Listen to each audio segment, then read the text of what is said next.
Radio Tribe. What's up? Welcome to the Disconnect, where reconnection is the dialect. I am I.B. Knowing, and this is my co-host. Hey, Jay Know the Sun King. Hey, we coming with another beautiful topic. You know what I mean? Well, some people, it may not be so beautiful. It's a progressive topic. How about that? Absolutely. But before we do that, we definitely got to get a shout out to our sponsor, Voila Vodka. Voila. So, yeah, if you're drinking, make sure you're drinking responsibly. Make sure you're handling your business and doing what you're supposed to be doing. Absolutely. Yes, indeed. So, with that being said, we have a special guest on today. Yes, Lord. Would you like to introduce yourself? Yes, I am Loretta Norris. Yes, ma'am. Yeah. I am a published author. I am a playwright, screenwriter, graphic designer, and I am the manager of the Writers House Publishing Company. Wow. Yeah, that's a lot of creative energy. Yeah, that's heavy. Yeah. That's a lot of creative energy. Fire. A lot of accolades. Yeah, that sounds like, you know, like whoever your bloodline, like their creative energies might have just passed through. Oh, look at that. Might have passed down now, spilled over a little bit. Hey, well, hey, that's okay. Right. I don't mind it trickling from generation to generation. Ma'am. Let it keep it going. Oh, yes, indeed. So we know you brought your book today, your material, yes. Rising Strong. Mm-hmm. It is my latest. This one, Rising Strong.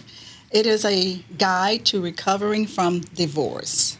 Yes, that is a heavy topic. Need that, very heavy. Yes. And you know, today, like, I feel like over time the divorce rate has increased over time. You know, it has. And that like the marriages of the 70s, 80s, like it's changed and transitioned. Right. You know what I mean? Even the ideal of what marriage is and you know, right. and stuff like that, and, you know, the views of marriage, I feel like it's just different. Right. You know what I mean? People don't see it the same no more. People know it's I don't know. It's a lot of things tied into that though. Yeah, it is. And I would say it is different. Back in the day, I'm not going to go that far back in the day, but just to give you a general idea, I would say marriages, looking at it as a child back then, marriages around the 60s, 70s, they were more tight.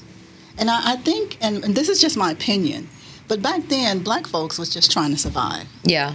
And if it took staying in that relationship to make it work, then they would do right. just that. Right. You know. But now I think we have a little more leeway. Right. If it doesn't work, oh well, we can do this and right. we can do that. Right. And therefore, I don't think people sometimes give that 100% because right. it's so easy to get a divorce right. nowadays. Where back then it was a little bit of a struggle, not only with legalities and the court, but also with just trying to make it, trying right. to survive. You right. needed both. You needed each other. Right. Yeah. So if you could go in depth, everybody, of course, round table, what would you say that was, what were those struggles that was different then? What would make a person say, I'm going to go ahead and stay, opposed to, you know what I'm saying, say, you know what, it ain't working? You know, like, okay. Yeah, what would say from today to back then? Okay, and again, this is my opinion. Back then, I would say families were having a lot of children. So that was one responsibility. Right. And when you have a house full of children and then you have one working parent, and a lot of the women, black women back in the day, they did a lot of domestic work. Yeah. So going out and cleaning folks' houses was not a lot of money. Right. It was hard for a black man back right. in the day to get a decent job. Right. So that was maybe have been one of the reasons why they stuck together. We have these kids. Our finances are not where we needed to be. Right. We're going to do the best we can to make it work. Right. And so on and so forth. Now, I would say, you know, there were separations. People might not have gone through divorces, but, you know, for other reasons they may have separated. But again, back in that day, I would say one of the reasons that was. I agree. Right. I agree, because they also goes back to what I always say when I talk about the 1960, the women liberation movement that was also taking place in the 1960s, as well as the civil rights movement, where women were fighting to be able to work in corporate companies. Yes. They weren't able to work in corporate companies before, so they had to be subjected to whatever was going on underneath their roof. Right. Even if it was abuse. Yes. It was legal to beat your wife. Like and all of that, different stuff, but not to even get veer too far off into that, because I don't want to go too far off topic. Yeah. But this is what gave women rights to, get those divorces, because at some point they wasn't even able to buy houses without their husband. They weren't able to have banking accounts without their husbands being present. So now that we're able to get these rights, it's like we don't have to be subjected to anything. Now we have options, and now I believe that that's why the divorce rate kind of went down too, because it gave us more options around that time. More options, yeah, I would say so. Yeah, around that time. So that's why I was saying that, during the time and the struggles and all of that. So if they couldn't get a divorce, then they got separated. More or less, Yes, ma'am. So what would a separation look like during those times, would you say? Well, the only thing you could do is move in with family. And again, this is just what I saw as a child, my opinion. Go back home and stay home with mom and dad, with the children, and all of that, and do your fair share of work, whatever you could do to contribute to the household at that time. Yeah. Yes, and unless you decide to get remarried again, then that was the only option. Wow. Sisters staying with sisters and brothers, and after a while, of course, that can be a little overbearing. Yeah.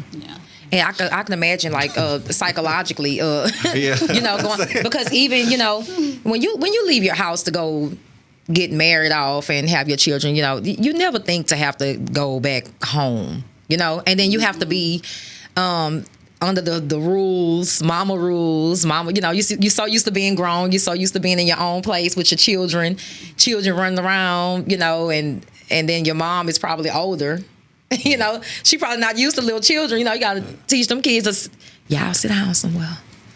Y'all gotta sit down. Yeah. Can't be running out through the house like that. Right. That's a huge age gap with It's an age gap. different phases in life where mama or grandma kind of want to I just want to chill, be in peace, and just rest in my little space. You know. At the same time, kids want to be rambunctious. Yeah. Run around around and jump around. Run around. So it's a whole. I can see it definitely being a whole balance. So it may have been, but I have to say, back in the day, grandma didn't play. Ain't no running through them hallways like that. No, all she do is give you a look. You sitting down. Okay. Yeah, you sitting down. Yes, ma'am. I can resonate with that. Yes, ma'am.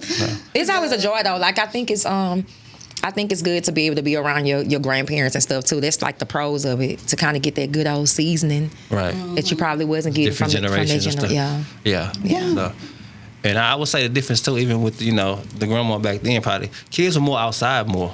Kids don't be outside no more like that. They go run it all out. Go outside. Y'all go outside, go play. Because it ain't no in and out. Ain't no running in.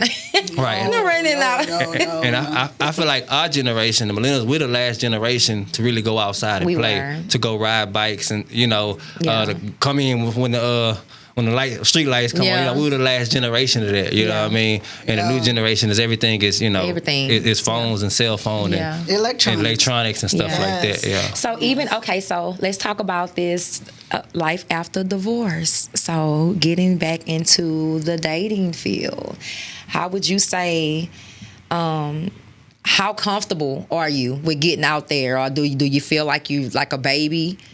And, just kind of like having to learn everything all over again? Or do you feel like I pretty much got this? Like, what happens after this divorce? After the divorce, I would say don't rush into dating. Right. No, that's the last thing that you'd want to do. You have to take time to get over that first relationship before moving on. And you have to be careful that if you do decide to date, that you don't bring your past hurts and pain into that second relationship, because you're going to go nowhere with that. Right. I would say if you're going to date, first rediscover yourself. Yes. Yeah. Because a lot of times we get lost in these relationships. Mm-hmm. We really lose ourselves. And the sad part is that we don't realize it. Yeah. We don't realize it until that it finally happens, and then you're separated or divorced, and it's like, you're breathing. This is a whole weight that has been lifted from me, and what do I do now? And so I would say, and I could speak from my own experience, even though the book it's general information, I'm definitely related to a lot of things that's going on here. But the thing about it is that as I was going through that, I didn't have a guide. I didn't go to other people Right. Asking them information about this and that. I found myself just doing. Just doing and doing and doing.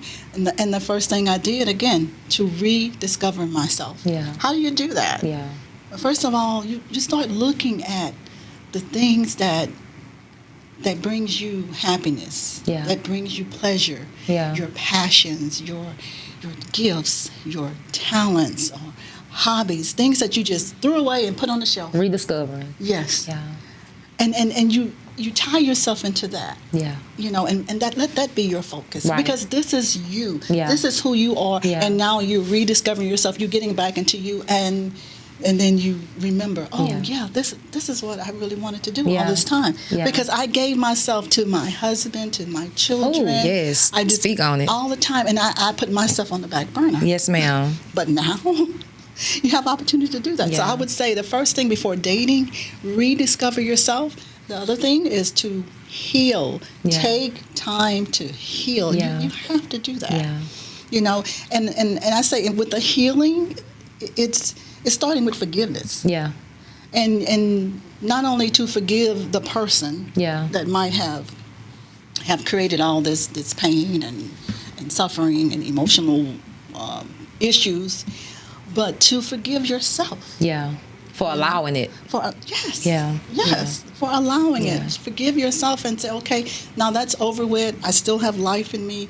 Let me move on. Yeah.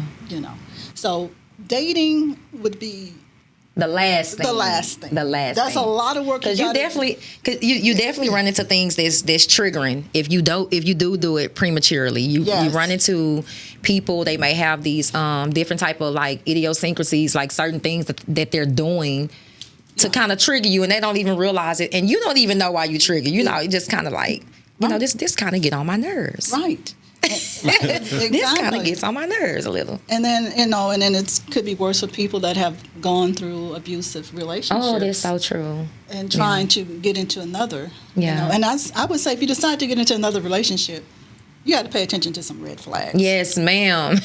Yes, ma'am. Yeah. And you should have learned from the previous relationship what to look for. Yeah. And so I would say we have to learn to be happy with ourselves first. Well, I saw it through my experience, because I ended up divorcing in 2017.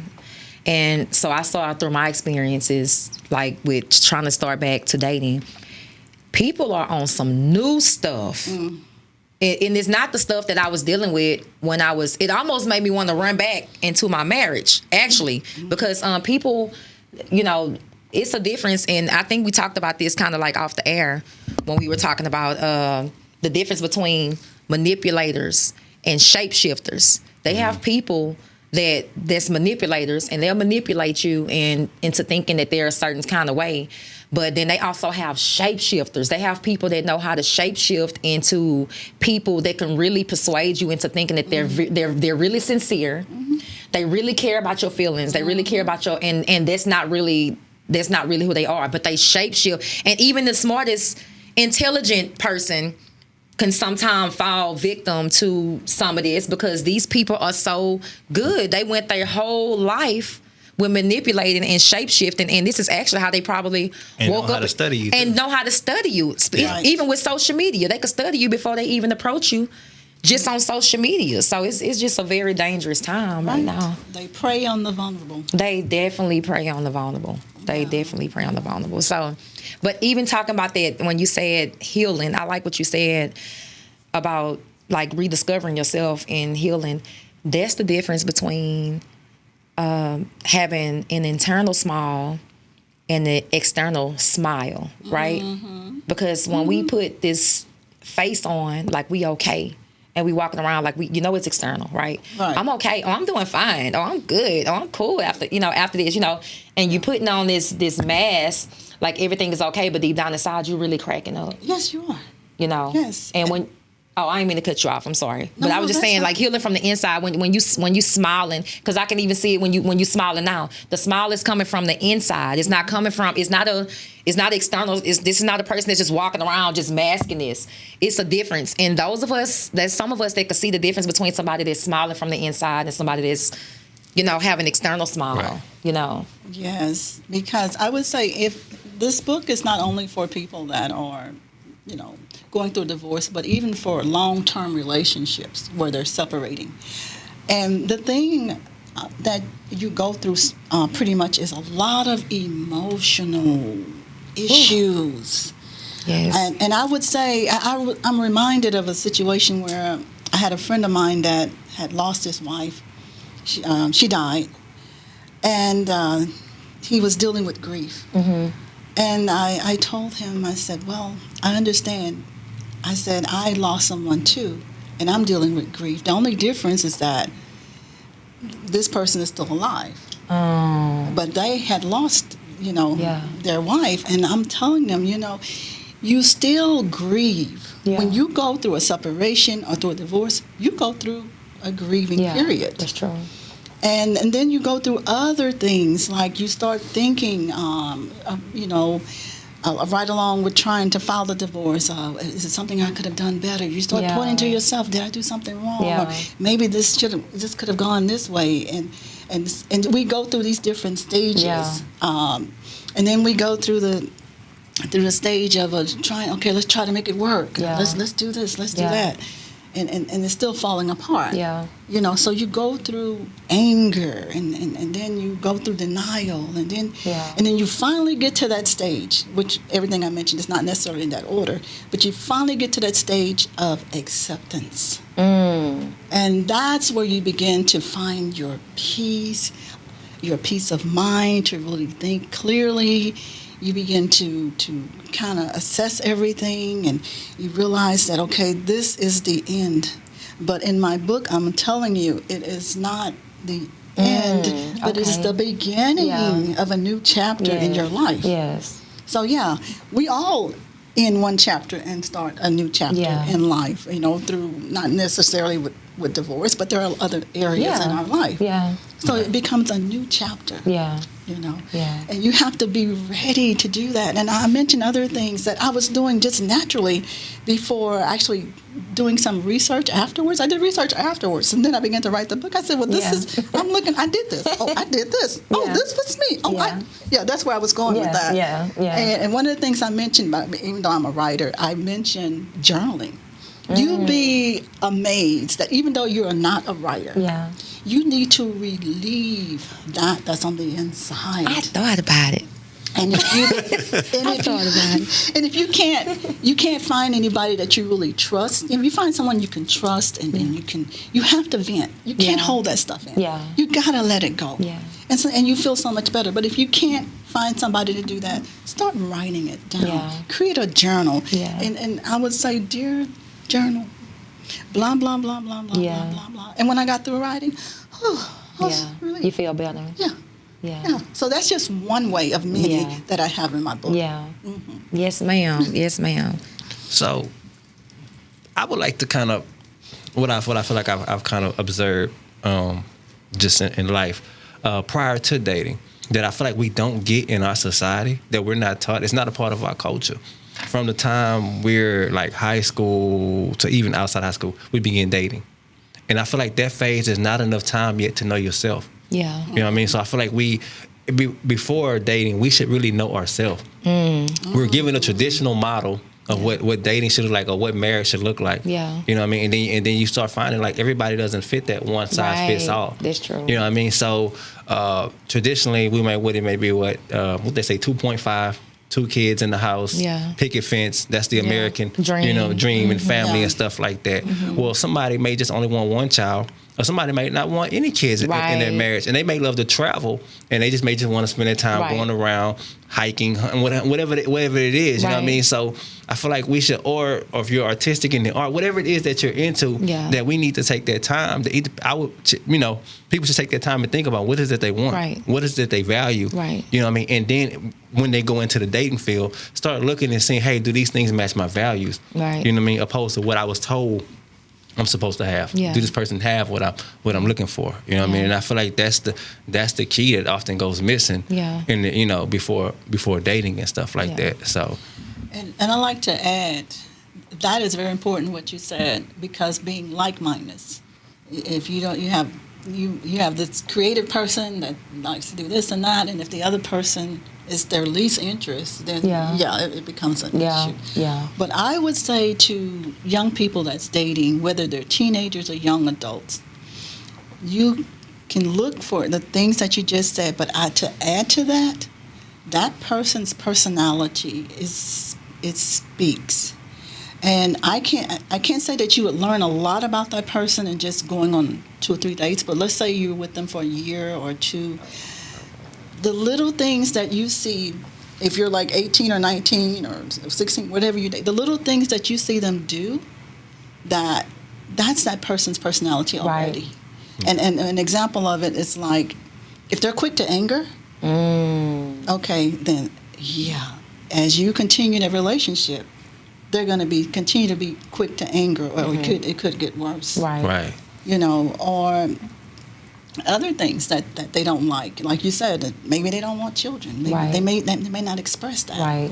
But you notice when they get around kids, they're irritated. They're irritated. Yeah. I've seen people like that. Yeah, and so you can look at them and say, okay, well, they might not be a good parent. Right. Do I want this person, as a future wife or husband? Yeah. So pay attention to that person's personality, because that's who they are. And don't bother about trying to change a person after the fact, after you get married, and say, I can change him, or you're living together, or I can change her. No, they are who they are, and if they're going to change, it's going to be here. It's going to be in their heart, in their mind. They have to want to change, and it's something that they want. And they're willing to do for themselves, not for you. And see the problem. They have to see that it's a problem. Yes, for themselves. Yeah, absolutely. I would say, like, even... go ahead. Even moving like from the traditional ways, because they would always tell us, that's a working man. That's a good man. That man working. That man, he's going to provide. He's a good provider. He's a good provider. He's a good provider. Or that woman, or she's good, or she'll cook, or she'll do this, she'll do that. That is not everything. No. That ties in to happiness, and you have to be with this person like day in and day out. If like you say, like the personalities are colliding, it's a struggle. It's a struggle, and it's like you're trying to live this life in this bubble for everybody to say, look at y'all and say, that's a nice family. That's a nice looking, even just being there, like, here's the mom and the dad, and because I've been there, and I'm speaking from my personal experience, this the mom and the dad, and they got the little boy that looked like him, and the little girl that looked like her, and y'all are so cute. I had a landlord to give us a house. He wanted to sell a house to us just off the strength of how we looked on the outside. He had no idea of the things that we were dealing with in the inside of that relationship. But this is how people judge and consider this to be a happy couple, and it kind of puts people in the perspective to where they feel like they have to live up to these expectations to what other people would think this is the perfect nuclear family. You know what I mean? Right. And it's a struggle just coming out of this, just letting this tradition and just shedding like all these different philosophies and stuff that no longer is suitable for today. Because the world today is not like how it was. This is not the same world like how it was back then. Right. This is a totally different world. It really is. It really is. And you just never know what's going on behind closed doors. You never. I saw this picture, this picture that they had going around on social media, and they had the bride and the groom, and they were standing right on side each other. I don't know if y'all ever seen this picture. They were standing right on side each other, and they were smiling. And they showed the picture of the front of their face, and they would smile, they look happy. But they showed the back view, and the back view, he had her arm and was twisting her hand behind her back. Yeah. Real yes, I actually experienced that. I don't want to be too lengthy on this story. Yes, ma'am. I used to work at the Harris County Clerk's Office, so I issued marriage licenses, and we were not allowed to issue marriage licenses if they appeared to be under duress or drugs or sick or whatever it was. And I did have a couple to come in there, and she sat with tears in her eyes. And I'm saying, people getting a marriage license, they normally come in happy, you know, ready. And her face was still sad and gloomy. And when I'd ask her questions, you know, tears started coming down her cheeks. And he would just say, answer the question, just answer the question. Wow. And then he started answering for her. And I said, sir, you're not allowed to answer for her. She has to answer for herself. And so finally, long story short, he was taken out because he was being a little bit disruptive. And she told me that she did not want to get married and that she was forced to. And she had endured a little bit of an altercation before she left her home. And so, yeah, it's sad. Like, and even in a situation like that, when these women, you know, even with her sharing it with you, right? Being in a situation like that, I can honestly tell you, Miss Loretta, it's no help for women. It's no help for women in situations like that. You can be in a situation like that, and you can literally call the police and tell them, this guy is harassing me, he's doing this, he's threatening me, he's this, and that. And by the time the police shows up, he's already gone. And then they would tell you, well, call us if he comes back. You know, so it's like, it really, and even just talking to the women, y'all, we have to protect ourselves. I don't know if you need to go to the gun range. I don't know if you need to take some type of classes to learn different type of fighting styles. But I can honestly tell you from experience that the authorities are not here you have to protect yourself. Now, you have to do the paper trail. That's your responsibility to do the paper trail. And they will be responsible for keeping up with the documents of the paper trail, but carrying on as far as like protecting yourself, you have to protect you and your babies. That is your responsibility because they are not going to protect you. And I know that. And it's so sad. And I hope she's okay today. I hope everything you know, just kind of make you wonder, like, you know. Yeah, it was a few years back, so I hope everything's okay. Yeah, it just kind of make you wonder, whatever happened, you know. Yeah, so. Some of these people. But people get married for a lot of different reasons. I know it. And so that's another reason why I was able to write my book. Yes, ma'am. Because besides being under duress, like I said, some people marry because it's a partnership and they want finances. They go in together with their finances. Right. Or else it may be something else. Okay, well, we already have kids. Oh, you're pregnant? Okay, let's get married. Yeah. You know, it is just so many different reasons, you know, and it's not for necessarily love, being in love. Yeah. You know, it's just, you know. Yeah, he's a good man. Sad. He's a good provider. Oh, there you go. Right there. He's a good provider. And that might be all to him. Maybe that's all he is. Yeah. But is he a faithful husband? Yeah. You know, is he good with he's a good father? Yeah. He's my emotional needs. Does he take care of Right. Yeah. And, you know, so it's a lot to it. And vice versa. You know, he married a woman. Oh, well, she's beautiful. Yeah. Okay, well, it's more than beauty. Can she cook? Yeah. Does she clean house? Right. Is she going to be a good mother to my kids? Right. All those questions are there. Come into factor, And once people get married, if you don't examine all this prior to, you get married, and the next thing you know, you're going through it. But we didn't know this at 19 and 20 and 20, you know, and that's how they get you. Like, you know, because I was a wife as soon as I left the nest. I left the nest and I was somebody's wife. Like, right there. Right. And with that, and me too, I the same thing. But you've never had a chance to, when you do that, you don't have a chance to date and meet other people. Yeah. And know, because guys are all different. Right. You know, you got them good and you got some that's not so good. Same thing with women. Yeah. You know, but you have to get out there because you know what you want. You know what you're looking for in a guy. Right. Or the man, he knows what he's looking for in a woman. Right. So you just can't look at the beauty, if this is what the guy is. Oh, yeah, she's beautiful, da-da-da-da. Yeah. And the same thing with the guy. Yeah. Oh, he's a good provider. Yeah. And, you know, he's going, They stuck on that. Yeah. They Right. stuck on that. Yeah, it's so a lot. This book is, so this is seems like it's going to be a helpful guide for women like ourselves that was like brought up in this tradition, and he's a good provider. He's the things to look for. Oh, yeah. These are necessary tools. We didn't have these tools, I wish somebody would have been writing these kind of books, like I could have got hold to it back then. I wouldn't have went through a lot of things. Yeah. This is so relevant. I would say in any relationship, like-mindedness, I would say if you are in a relationship and this guy or this lady, you find yourself being the best of friends, I'd want to marry my best friend. Right. Because this is somebody I can trust. Right. This is somebody, my like people say ride or die. I don't know that part. But yeah, we ain't dying. Ride or live. We ride, we ain't dying. We're going to ride, though.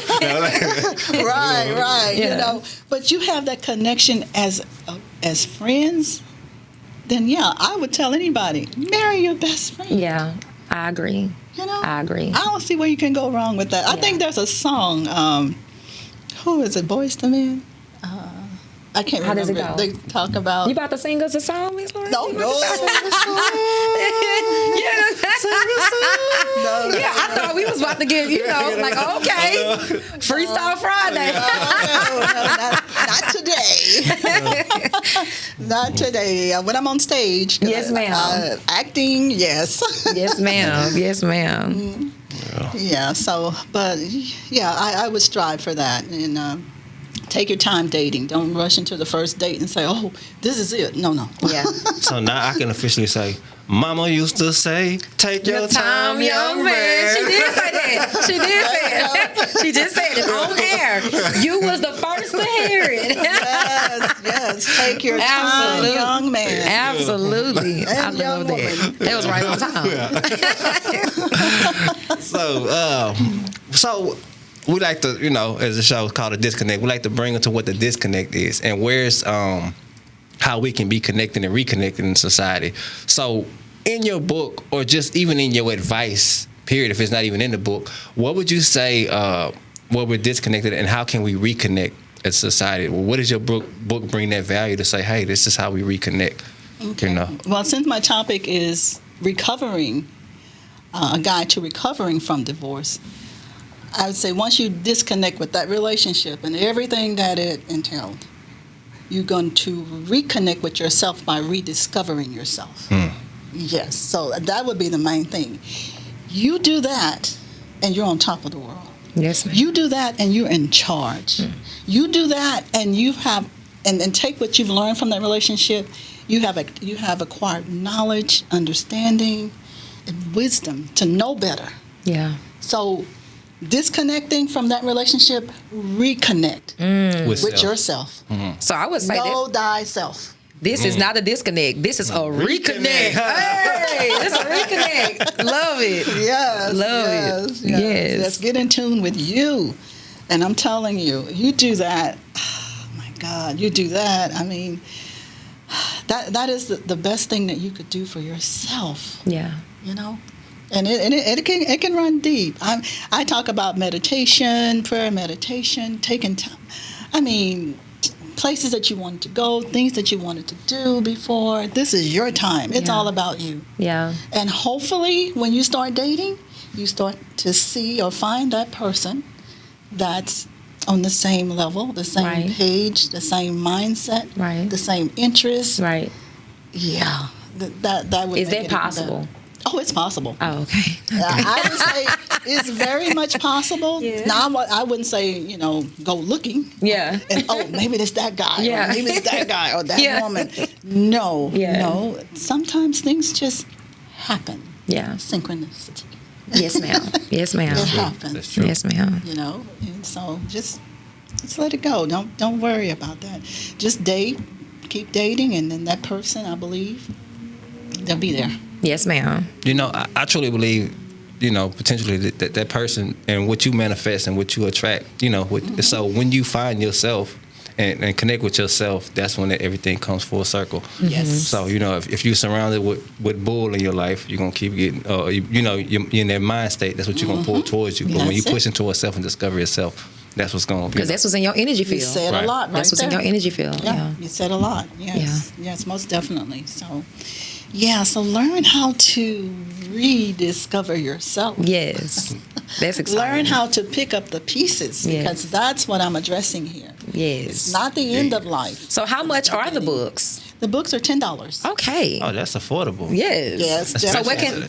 where can people find the books if they wanted to order, like on the website or something? Do you have a website? Or? Well, actually, you can get it at Barnes & Noble.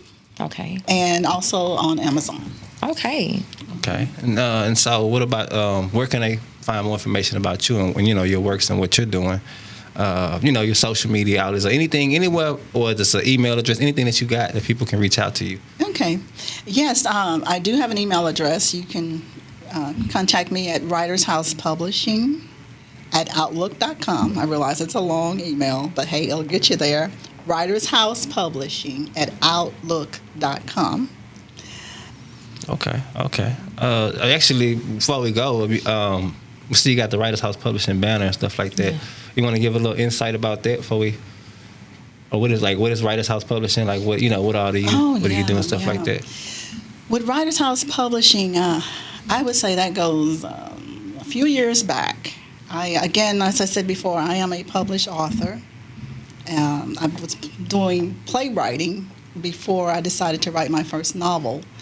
So I've been playwriting since '84, and I wrote my first novel around 2010. Had a writers group for a couple of years, 2013, 14. By the time 2015 came, with everything that I had been doing, I said, well, wait a minute. I love writing, and I decided to publish my first novel. Well, I had a problem. I had written everything, but then I had to find an editor and a proofreader. Then I had to find a graphic designer, and then I had to go and get my ISBN, and I was just all over the place trying to get myself together. And finally, when I learned what it was to do with publishing, then I decided to start my own publishing company. I said, you know what? I would like to help the self-published author to get their book published. I said, all this running around that I was doing, let me be that one-stop shop. And that author don't have to go through any of that, because we cover it all. Okay. We cover it all. Yeah. That's awesome. Right. So that's how Writers House Publishing got started, and since 2015, and I'm still on the move with that. Yes, ma'am. That's awesome. Yes, ma'am. So, well, definitely appreciate you coming out, giving insight, because that's very valuable information. Like people, there's people, especially with the divorce rate increasing, and people trying to find themselves and regain themselves, and just knowing, what direction and what path that they should take. Right. I think it's very insightful. So, definitely appreciate you for coming Absolutely. out. Oh, it's a pleasure. I am anything I can do to help somebody else, that's what I want to do. And if this book is going to help somebody else, which I know it will, yes, ma'am, that does my heart good. Yes, ma'am. Yes. Indeed, that's what it's all about. Well, y'all heard it first. This is the Disconnect podcast. Thank y'all for tuning in. This is the podcast that heals and builds. Peace. I have learned to piece together pieces that you broke. I can see through all of the deceitful things you wrote. I have managed cracking all the secrets to the codes. You swerved into my lane like you were sleeping on the road. Said we weren't indigenous and brought us here as slaves. Wrote yourself in her story and tore us out the page. Trying to cover up that you're the one that's out of place. Then wonder why my people wildin' out and in the rage. Bitch, you lied, we've been certified.